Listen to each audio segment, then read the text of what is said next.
The moment the light goes out, we revert to the primitive. There's always something awful out there, just beyond the shadows.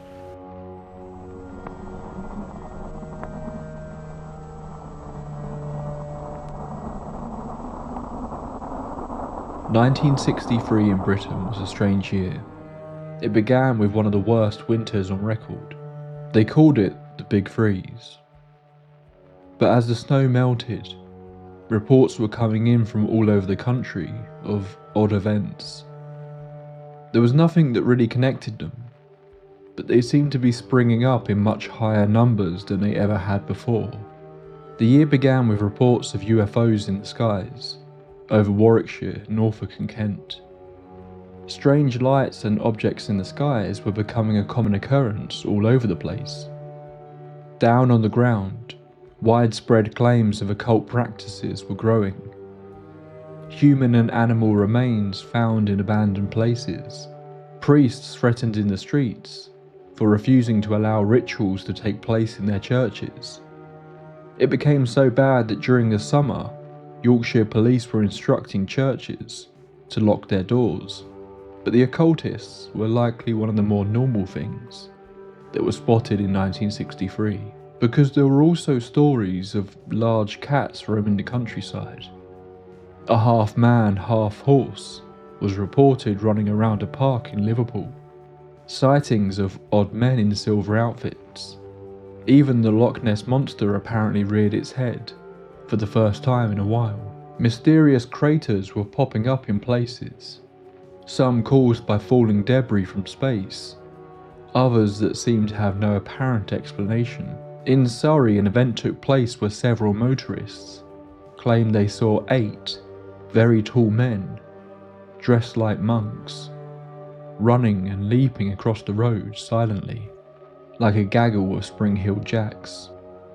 There was the case of the Kent Mothman, a truly bizarre example of higher strangeness that I've covered before on the show. We even have an incident where numerous witnesses claim to see what can only be described as witches on broomsticks floating across the night sky in August. But these wild claims were punctuated by real horror as well, disturbing accounts that were not so easy to dismiss, and of course the beginnings of the Moors murders.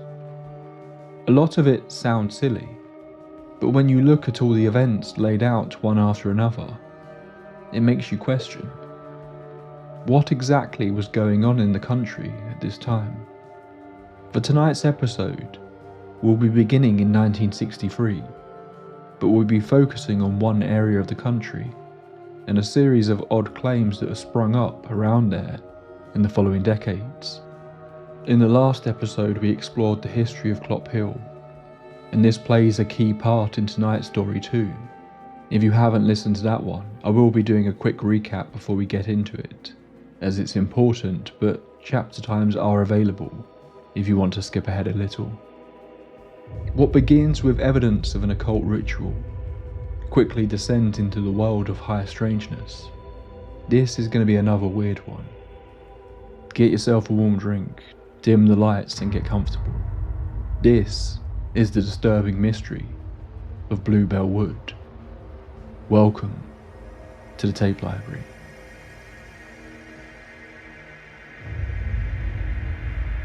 That strange year of 1963 really kicked off with Clop Hill, a seemingly uneventful location, a small village in the Bedfordshire countryside that was home to 2 churches, one of which had been left abandoned up on a hill away from the village, but was still home to a graveyard. In March of that year, 2 young boys found the remains of what appeared to be an occult ritual, including the dug-up grave of one of the village's ex-residents. What began as a morbid event soon became a multi-year-long battle between the local priest and shadowy groups who continued to desecrate the church over and over. Clop Hill was located between 2 larger towns, Bedford to the north and Luton to the south, and it's further south where a discovery was made that was arguably even more disturbing than what was found in the local church. Just to pre-warn you if you're sensitive to that type of thing, the next section will contain references to animal cruelty. Just 1 month after the Clop Hill discovery, authorities were called to the village of Caddington, more specifically to an area of woodland just outside the village. This was known locally as Bluebell Wood, but actually represented 3 areas of woodland: Badgerdale, Bushwood, and Roundwood. 2 12-year-old schoolboys from Luton had been playing in the woods when they discovered something truly disturbing. They didn't see anything wrong at first, just the smell and the flies. It hung in the air, thick and unmistakable. Rot, death. The kind of smell that stops you in place before you even understand why. When they followed it deeper into the woods, they found 2 circular patches where the undergrowth had been pressed flat, as if someone had been working there for some time. Both were enclosed by dense walls of bramble, almost forming a barrier around whatever had happened inside. In the centre of one clearing stood a single gnarled tree, and all around it, hidden in the brambles, were the heads. 6 cows, 1 horse. Each one had been severed cleanly. The eyes were gone. The jaws had been removed from several of them. In fact, only 2 had their jawbones intact, as if whoever had done this had been interrupted before they could finish. Later, someone from the RSPCA would find one of the missing eyes, hanging from a branch nearby. They believed that this was another example of an occult ritual, that the small crooked tree in the centre of the clearings was used as a kind of altar, that the eye was an offering. There were no tracks, no signs of a struggle. The cuts were precise, almost surgical, but numerous holes were found in the animals' heads, suggesting they had been shot multiple times before being brought to this place. The bodies were never found. This shouldn't have happened. Not here. This was just a small patch of woodland outside an unremarkable village, a place where children played and people took peaceful walks with their dogs. It was like a dark hidden underbelly had suddenly been exposed. Of course, as we discussed in the last episode, this was just one of a number of odd events to be discovered in the area during this time. One incident I didn't mention was just to the north in Halton Regis, just a short while after the Bluebell discovery. Tony Bruhall would go on to become something of a local legend in later years as Luton's resident ghost hunter, but at this point he was just a projectionist, still 10 years away from becoming directly involved in the world of the paranormal, and was just leaving the home of his then girlfriend and future wife, Georgina. It was getting late and Tony had missed the last bus of the evening, so he walked along Sundon Road alone when he spotted something odd. Someone was walking across the road. Just 50 yards ahead of him, all he could make out was their head and shoulders, silhouetted against the sky. He didn't hear any footsteps or anything, and he thought it was someone riding a bicycle and they had just gone around a bend, riding away from him. It didn't strike him as anything unusual as such, until, as he came around the bend, there was no sign of the figure on the long straight road that ran in front of him. Around a week later, Tony found himself walking this road alone again, when he just about managed to stop himself from falling into a muddy ditch just to the side of the road. But it was the strangest thing. He didn't trip or misstep. He claimed that it felt like someone had shoved him. This time a few weeks had passed until he found himself walking this familiar road. There was a little drizzle of rain as he walked along to the crossroads further down, when he heard a person whistling. He was sure it was a person, He looked back, but there was no one. Just this sound. A tuneless whistle. The notes all seemed jumbled and confused. But it didn't stop. Not even for a brief moment to take a breath. Just this strange, discordant whistling. As he walked, the sound grew closer and closer behind him. Each time Tony would turn around to see no one there. When it reached just a few feet away from him, Tony's nerve broke, and he ran as fast as he could, the whistling slowly fading into the background. He wasn't alone though.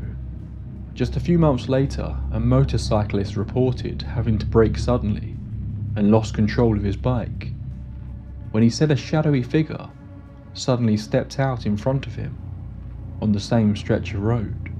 He was convinced that he might have hit someone, but there was no sign of anyone else around. The reason I bring this up is that it all happened in 1963 and then just suddenly stopped. This strange activity that seemed to crop up on this road, situated between Clop Hill and Bluebell Wood, and then just as quickly as it began, it just ended. The area surrounding Caddington though did have a few weird stories, but they were mostly centred around UFOs. In 1953, Luton had one of its first reported UFO sightings, and in 1957, a strange incident was reported at Ramridge Junior School, where a number of children and teachers claimed to spot a round object hovering in the sky close to the school. They claimed they had no memory of seeing it appearing or leaving. It was just there 1 minute and gone the next. A story that they still stuck to decades later. A curious detail is that you can almost draw a straight line from Badgerdale Wood to this school across the town. It would be exactly 10 years later though, that an even stranger story would be reported in the area. This was 1967, still very much in the turbulent period of occult activity taking place up at Clop Hill, when 7 boys claimed to see something odd. It was January 28th in Studham Common, again another location separated just a few miles across fields to Bluebell Woods. I was able to find the original Flying Saucer review coverage of this event, so this is the story based on their investigation. It was 1:45 PM and 7 young boys were playing on the common on their way to the afternoon school session. They were close to a small shallow valley that was wild, overgrown and messy. The original article makes note that this area of the common was covered in small dens, likely dug by various animals over the years. The children's attention was grabbed though by what appeared to be a single strike of lightning that seemed to make contact with the ground somewhere close by. It was weird, there was no storm, just this sudden flash, shortly followed by the boom of thunder. The boys stood on the nearby bank, trying to figure out what the lightning had hit, when they saw something unusual. They said they saw a little blue man with a hat and a beard standing next to the bushes. The first boy to see the figure, Alex, called to his friends to come and look. Sure enough, they saw him too. Instead of being scared though, they all ran towards the small man, excitedly. But as they approached, they said he vanished, leaving behind just a patch of smoke. They began searching the area, suspecting he simply ran off into the undergrowth, and sure enough they found him again. In an almost identical repetition, the small figure just stood still, facing the boys but not reacting as such, until they approached, at which point he vanished again. Then they saw him, further away this time, but closer to the original location they had spotted him in. That was when things took a slightly creepy turn, as they reported hearing voices. A deep, incoherent babble of voices that the boys described as foreign sounding. These voices were coming from the bushes, much closer to them. The boys walked around the outskirts of the area when they spotted the figure for a fourth time. Again, it wasn't moving, not doing anything, just standing perfectly still. The boys had no idea what to do when they heard the distant whistle of their schoolteacher calling them in. They rushed over to her and explained what they had seen, but understandably, she did not believe them. Their teacher, a Miss Newcomb, didn't appreciate the boys lying to her, so she wanted to catch them out. She separated them all and made them write her an essay about what they had seen. She was a little creeped out when each of the essays matched up. They all had the same story. Investigators soon got wind of this odd little occurrence and approached the school. They found the teachers surprisingly willing to engage in the discussion, and they received detailed descriptions of the figure. He wasn't blue as such, more that it seemed to be emitting a kind of blue-grey glow. His body appeared to be about 3 feet in height, but the large hat on his head added an additional 2 feet, although the descriptions make it sound less like a hat and more like a bowler hat shaped helmet. It had 2 eyes and a flat triangular nose. That instantly made me think of Sam the Sandown Clown and the Cisco Grove incident. At its waist was a large black belt that had some sort of dark box attached to the front. What the boys had described as a beard actually sounded more like some sort of equipment that ran down the figure's body to the investigators. It stood with its arms at its side, not moving, just watching, vanishing as soon as they got close. But as the boys retold their story, it sounded more like it wasn't vanishing as such, but that a yellow mist was emerging from it, possibly from the box, acting as camouflage for it to move away. The Blue Man of Studham Common is really nothing more than a footnote in the Fortean Tales of the UK, but when you consider the wider goings on in this relatively small area at the time, it begins to paint a rich tapestry of the strange. As the 60s ended, the events at Clop Hill continued, and the wider area was full of wild claims of witchcraft being practiced in remote areas late at night. Bluebell Wood had developed its own reputation for such a thing, although I'm unsure if this existed prior to the grisly animal discovery.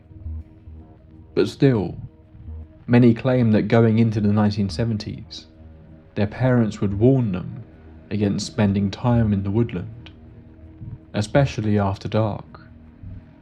Stories of devil worshippers in the woods persisted, claims of seeing people dancing naked in the moonlight. Both 1971 and 1974 saw reported UFO sightings in the Caddington area, but it wouldn't be until 1979 that we would get another strange report coming out of Bluebell Wood itself. The following 2 stories were unearthed by author Kevin Gates, who I will talk about again a little later. Colby Pope was just 8 years old when, late in the school summer holidays, he was dragged out of the house by his 2 teenage sisters and their friends. They wanted to have a picnic and decided to head over to the woods on the other side of the M1 motorway. The quickest way to approach them from Luton was through a small dark tunnel that ran under the road. Local rumours claimed that under the dirt of the tunnel lay the remains of countless cattle, buried there after a foot-and-mouth outbreak. The local council had attempted to close off this access with a gate, claiming that the enclosed space wasn't safe for people to enter, but it didn't take long until the locals started damaging the bars to get through their long-used shortcut. The group pushed through a small gap in the gate and walked through the tunnel, before cutting across the cornfield on the other side and entering the woods. The motorway quickly became a distant hum, and the peaceful sounds of nature replaced it. It was a warm summer afternoon. It was not the time nor the place, you expect to see something unexplainable. The group set up their blanket and began eating sandwiches. They hadn't been there for long when one of them, a boy named Gary, jumped up and said he just saw something. The others all looked up at him, unsure if he was messing with them. But then Gary's smile dropped. His face turned white, and he just silently pointed towards the tree line. They all turned to see what he was looking at. Just by the trees was a figure. It was a clear day and it wasn't far away. But still they struggled to understand what they were looking at. Because despite being the rough shape of a person, it was not a person. Pope would later describe it in Kevin Gates' book on Clop Hill as being around 8 foot tall, a dark brown colour with glowing red eyes, pointed ears on top of its head, and wings. It seemed to be floating just slightly off the ground, with a strange yellow glow surrounding it. He said it was like an odd cross between a man, an owl and a bear. Its focus was squarely on the children, and after pausing for a brief moment, it began floating towards them. The group screamed, turned and ran as fast as they could, but Pope later said there was a strange sensation to this. Despite running, a small part of him wanted to stop, like running was too hard, like they should go to it. A sentiment that was apparently shared by others on that day. But whatever that sensation was, they were able to overcome it, and they ran from the woods. The creature was floating along the tree line in pursuit, seemingly not taking a direct route but staying close to the trees. They reached a tunnel, the cars thundering overhead. The town and civilization just on the other side of this dark tunnel that had a bend in the middle, meaning you couldn't see directly through it, leaving both sides of the tunnel in this current situation feeling like two completely different worlds. They made it through, but just as they did, they heard a terrible screeching and banging sound being echoed throughout the tunnel. While the children were small enough to pass through the gap in the gate, the creature, whatever it was, wasn't, and it did not sound happy that they had managed to get away. He claimed that 2 nights later, he saw a flash in the sky just over Bluebell Wood, which he could see from his bedroom window.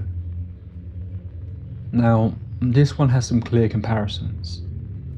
Obviously there is the similarity to Mothman, everyone's favourite cryptid. But it's worth noting that a similar sighting had been reported just a few years prior in Cornwall, of a creature that was being referred to in Fortean circles as the Owlman. Pope claims to have never heard of this though at the time, nor the Mothman case. He was only 8, of course. While there is no way to verify this, Kevin Gates, who interviewed Pope for his book, seems to believe Pope's story, and doesn't believe he was just looking for attention. But to me, the more interesting comparison is the Kent Mothman. In an almost reverse of Pope's story, the Kent Mothman story began with a group of teenagers seeing a light in the sky before suddenly spotting a tall winged figure standing further down a darkened lane. But they weren't alone. Over the following weeks, others in the area claimed to spot the creature, and more often than not, this was accompanied by strange lights. I already have an episode on the Kent Mothman if you want to check that out, as it's a fascinatingly weird story in its own right. But the reason why this case sticks out to me is because the sightings of the Kent Mothman took place in 1963, the same year the Clop Hill rituals began, and the same year as the grisly discovery in Bluebell Wood. Gates uncovered another odd story for his chapter on Bluebell Wood when he interviewed an ex-soldier named Tim Humphrey. who lived in the area during the 1980s. When he was younger, he would head up to the woods to hunt rabbits with his friend Tommy. One night, again in the summer, they went out for a hunt through the woods, just as the night was coming to an end and dawn was about to break. It was 1986, 7 years after the strange Owl Man incident, although that story wasn't public knowledge, so now over 20 years removed from the animal remains being discovered. Bluebell Wood really didn't have much of a dark reputation anymore. There was no reason for these two men to fear the area, especially as it was somewhere they had visited countless times by this point.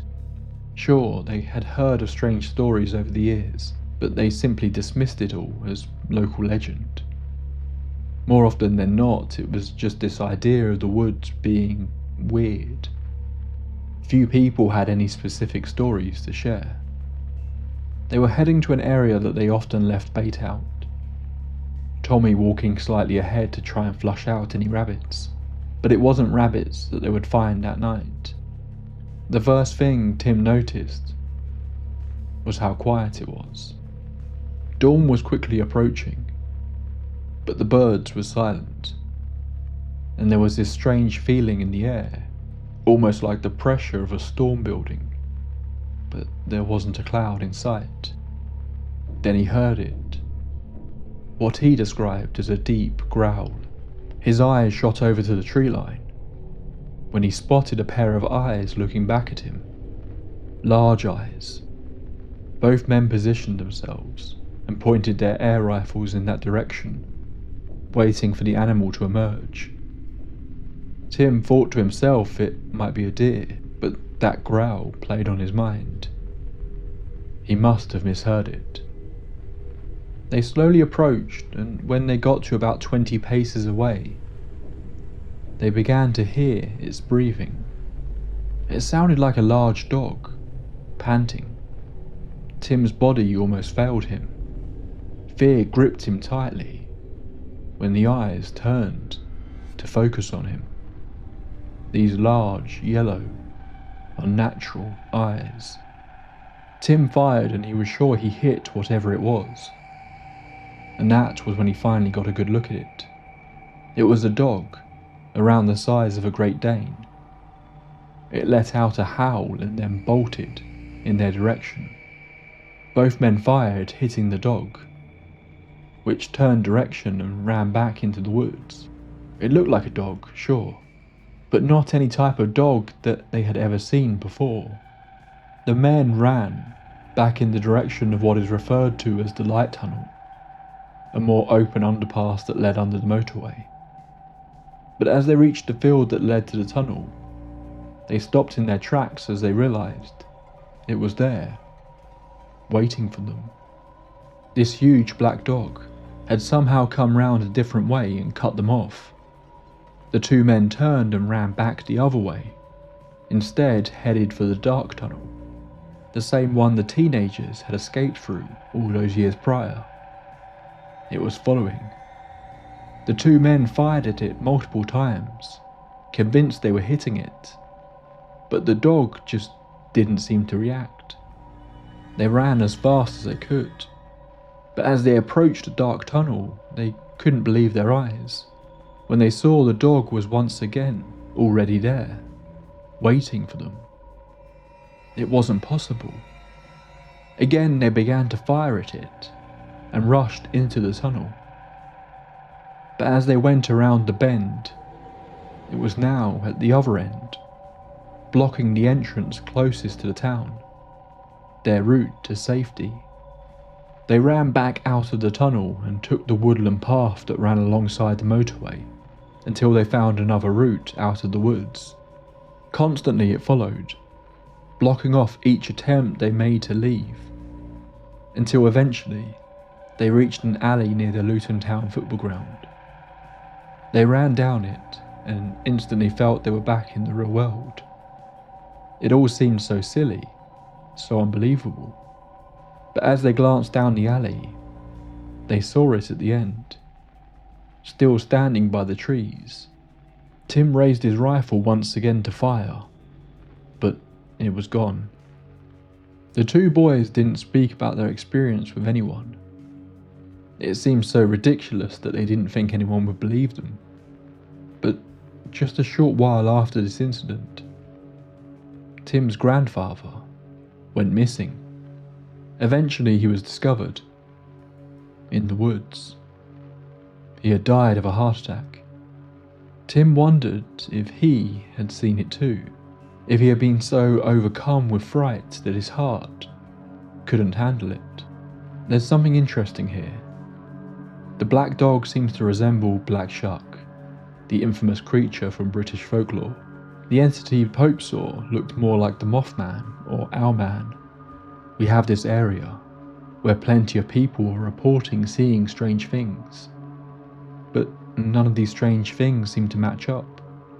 A floating object in the sky, a weird blue man, a shadowy figure, witches dancing in the woods. I've tried to focus on a very small area here for the purpose of this episode, but if you extend it out a little further, you will find countless ghost stories, UFO sightings, strange animal sightings, and even unexplained deaths. Did the rituals at Clop Hill and Bluebell Wood open a door to something? A beacon to call something else into this realm of reality? Or were the rituals conducted in this area because it already had this strange energy to it? Maybe Tim's grandfather didn't see a dog at all.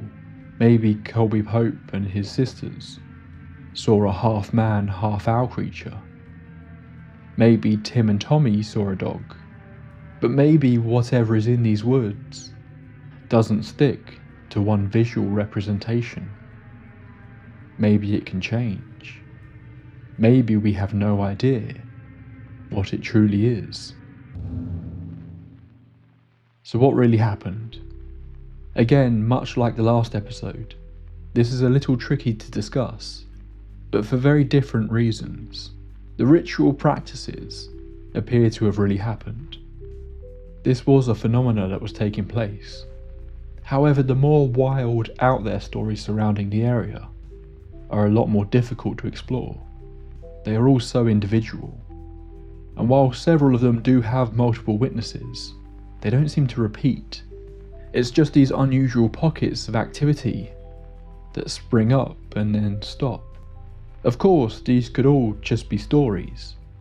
Either people who have scared themselves into believing that something weird is truly happening in the area, or people who have heard the rumours and legends and want to add their own elements to the folklore. But it all feels so chaotic, so scattergun. If you include the events we discussed in the last episode, in this small area across a couple of decades, you have UFO sightings, dark magic rituals, animal mutilations, cryptids, ghosts, shadow men, murders, a man who set himself on fire for seemingly no reason, and even the murmurs of a military conspiracy taking place at the nearby Air Force Base. But still, beyond the rituals, there is no evidence. Just stories. Just claims of weirdness. Some that people have held close to their chest for years, or have shared, but not for seemingly any personal gain. On the surface, these accounts seem disconnected. Ghosts, occult rituals, UFOs. But taken together, they begin to suggest something more unified. Something that resists simple categorization. What if this area of the country truly is just a window? A place of genuine high strangeness? I'm not going to pretend to be an expert on his theories, so hopefully I'm not misrepresenting anything. But I'm drawn to the ideas of Jack Valet here, who proposed that what we might interpret as UFOs or other anomalous experiences may not be fixed, physical entities in the traditional sense. Instead, he suggested that the phenomenon behaves more like a shifting display, something that adapts to the expectations and cultural frameworks of the time. In earlier centuries, people reported encounters with fairies, spirits or demonic beings. In the modern era, those same encounters appear to often take the form of spacecraft and extraterrestrials. Not to say that people still don't report ghosts and the like, but that there is a shift to a more common display. The underlying experience, Valet argued, may be consistent, but the appearance is a mask, one that changes depending on who is looking. This is something I was trying to get across in my recent Cisco Grove episode, and when I decided to tackle Clop Hill, just seeing it as an occult story, I didn't expect it to take me down the same rabbit hole.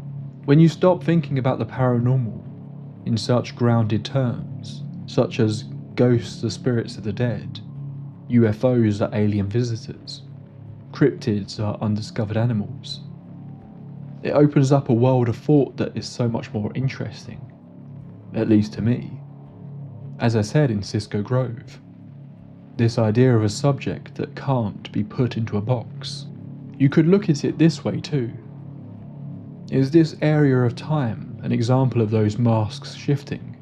Do the 60s and 70s represent a converging point of transformation with the phenomena that, in regards to Valet's theories, point towards a change?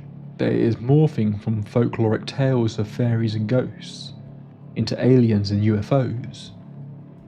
Sam the Sandown Clown, the Cisco Grove beings, the small blue man of Studham Common, all being examples of it trying to figure out how it should present itself. Rural communities coming across more modern cultural references. The ghosts become aliens. The fairies lights in the sky. This idea reframes locations like Clop Hill and the surrounding countryside. Rather than being isolated hotspots for different types of activity, they may represent points where this underlying phenomenon becomes visible, briefly and unpredictably. The reports themselves often share subtle similarities, figures that appear and vanish without trace, encounters that feel staged or unreal, moments that seem to exist just outside normal reality. I also can't help but notice small similarities in the appearances, as they are described, to other obscure cases that you wouldn't expect the witnesses to know. At the same time, more grounded explanations cannot be ignored. Many sightings may be the result of misidentification, suggestion, or the powerful effect of expectation in environments already steeped in reputation. A place known for dark history invites a certain kind of attention, and that attention can shape what people believe they see. But even with these explanations in mind, the persistence of similar reports across different categories, such as the occult, the paranormal, and UFOs, continues to raise questions. In the end, the idea of a single, unified phenomenon remains speculative, but it offers a compelling way to look at areas like this, not as a collection of unrelated mysteries, but as a landscape where something strange seems to surface again and again, wearing different faces, whether those faces are ghosts in a ruined church, winged creatures in the woods, or lights moving silently across the sky. The possibility remains that they are all part of the same story, one that is still, for now, outside of our understanding. That's all for this entry into the tape library. As I said, when I started exploring Clop Hill, I didn't expect it to take me to small blue men that disappear in a puff of smoke. Hopefully now this one is finished, it becomes a bit more clear why I separated these into 2 episodes. Clop Hill feels like a dark but somewhat more grounded story, whereas Bluebell Wood and the surrounding area really quickly devolves into all sorts of wacky high strangeness, so I just felt tonally they worked better separately. Sure, how much stock you can put into any of these kinds of stories is obviously up for debate. Some of them are totally unbelievable. The Blue Man story for one just made me think of Papa Smurf, until I read the more detailed description. But I think exploring an area like this and just looking for the similarities really opens up some interesting conversations if you're like me and enjoy exploring these little thought rabbit holes. So please start a conversation in the comments. Let me know what you think. If you do believe in the paranormal, are you open to this whole idea of a unified theory that links all these events? Or do you believe they are all standalone elements? Please do let me know. Again, Kevin Gates' book The Paranormal Diaries Clop Hill was a major source for this, but I also used the Haunted Luton and Haunted Bedford books here, as well as the original Flying Saucer review issue for the Bluebell story, which you can find on Kindle. I really did try to keep this to a small area, but if you want to read those books, you will see I barely scratched the surface with the strange stories of Bedfordshire. I also found a really interesting blog post that lists a bunch of the paranormal events of 1963, so I'll include that in the description as it's a fun read. As always, if you've enjoyed this episode, please be sure to subscribe so you don't miss out on future entries. And if you want to help me out, then please click like if you're on YouTube, or leave me a rating if you're on a podcast platform. It's always much appreciated. I'm going to be taking a very short break going into April, but I will be finally releasing Volume 8 of the Scary Stories to Fall Asleep to series, so you won't even notice I'm gone. A few of you have been asking for that for a while, and it's been nearly a year since the last one, so sorry about that. Then later in the month I'll be back with a really creepy, ghostly tale. So hopefully I'll see you all then. Until next time, my friends, pleasant dreams. This episode was made possible by the kind donations from those on Patreon.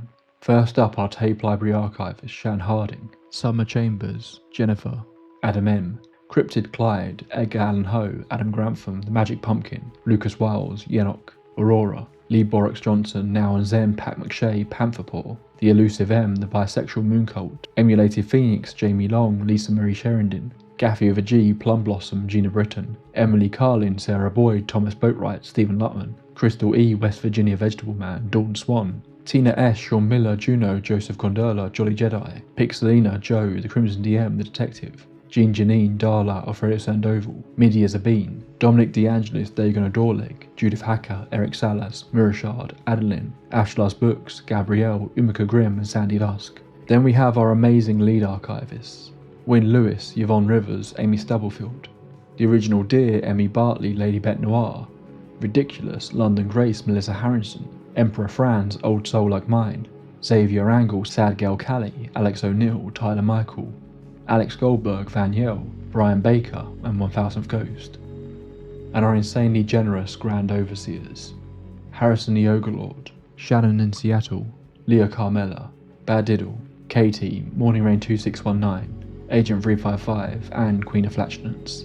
Thank you to them, all of my junior archivists, and my members on YouTube. Your support makes this show possible.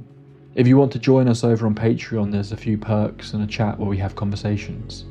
It's also where I normally first share any news about the channel. Links to all of that can be found in the description. Thank you.